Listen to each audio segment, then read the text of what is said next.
আসসালামু আলাইকুম রহমতুল্লাহ। প্রিয় দর্শক, ইয়া মুঈদু ৭০ বার পড়লে কি হয়? হ্যাঁ প্রিয় দর্শক, মহান আল্লাহ পাক রব্বুল আলামিনের একটি সিফতি নাম আল মুঈদ বা ইয়া মুঈদু।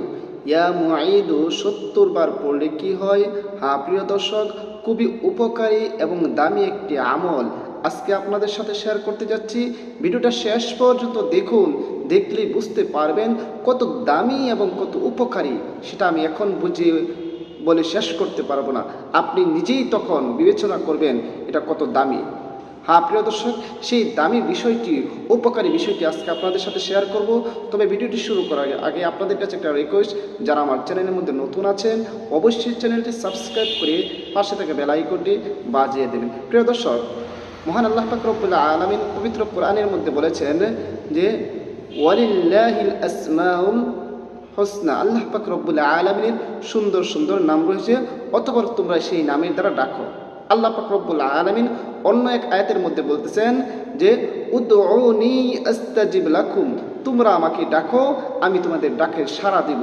এরপর আল্লাহ পাক রব্বুল আলামিন বিভিন্নভাবে বলতেছেন যে তোমরা আমাকে ডাকো, সঠিকভাবে যদি আমাকে ডাকতে পারো আমি আল্লাহ তোমাদের ডাকে সাড়া দিব। সুবহানাল্লাহ।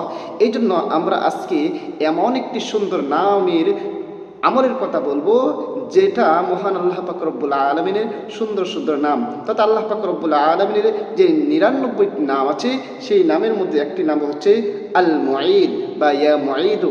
সেই বিষয়টি আজকে আলোচনা করব। প্রিয় দর্শক, কীভাবে কখন আমল করবেন এবং এটা আমল করলে কী হবে সম্পূর্ণ জানতে পারবেন। প্রিয় দর্শক, এই আমলটি করার আগে আপনি উযু করে নেবেন, পবিত্র হয়ে নেবেন, কারণ অনেক দামি একটি আমল আপনি করতে যাচ্ছেন। উযু করে পবিত্র হয়ে এরপর আমলটি করবেন। সর্বপ্রথম ৩ বার ইস্তিগফার করবেন, মানে যখন পবিত্র হয়ে নেবেন এবং বসবেন, কখন আমলটা করবেন সেটা বলবো। সর্বপ্রথম উযু করে নেবেন, উযু করে এরপরে নীরবে বসে আমলটি করবেন। সর্বপ্রথম ৩ বার ইস্তিগফার পড়বেন, আস্তাগফিরুল্লাহ রাব্বি মিন কুল্লি যামবি ওয়া আতুবু ইলাইহি লা হাওলা ওয়ালা কুওয়াতা ইল্লা বিল্লাহি আলিয়্যিল আযীম। এরকম ভাবে ৩ বার ইস্তিগফার পড়বেন। ৩ বার ইস্তিগফার পড়ার পরে এরপর 3 বার যে কোনো দুরূদ শরীফ পারেন পড়ে নেবেন, তবে দুরূদ ইব্রাহিম পড়ে নেওয়াটাই ভালো। আমি দুরূদ ইব্রাহিম পড়তেছি।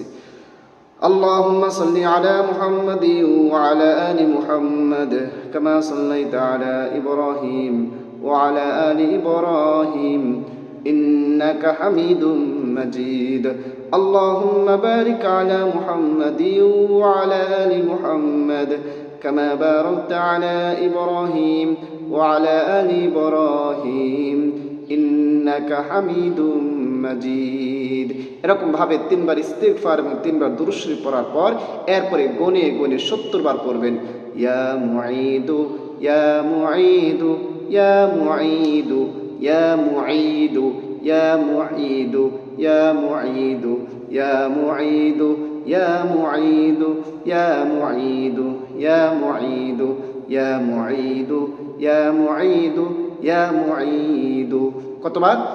৭০ বার পড়বেন। ৭০ বার পড়া যখন শেষ হয়ে যাবে এরপরে আবারও যে কোনো দুরূদ শরীফ পারেন ৩ বার পড়ে নেবেন, যেমন সাল্লাল্লাহু আলাইহি ওয়াসাল্লাম সাল্লাল্লাহু আলাইহি ওয়াসাল্লাম সাল্লাল্লাহু আলাইহি ওয়াসাল্লাম। আপনার আমল করা শেষ। এখন আমরা জানবো এই আমলটি কখন করব এবং এটা করলে কী লাভ হবে। প্রিয় দর্শক, এই আমলটি আপনি ইশারের নামাজের পর করবেন। কখন? ইশারের নামাজ আদায় করে এরপরে আমলটি করবেন। এখন আমরা জানবো এই আমলটি করলে কী হবে। প্রিয় দর্শক, অনেক হাফেজ আছে, হাফেজে কোরআন আছে, যারা হেফজ করার পরে যে কোনো পরিস্থিতির শিকার হয়ে আবারও হেফজটা ভুলে গিয়েছে, হেফজ ভুলে গিয়েছে।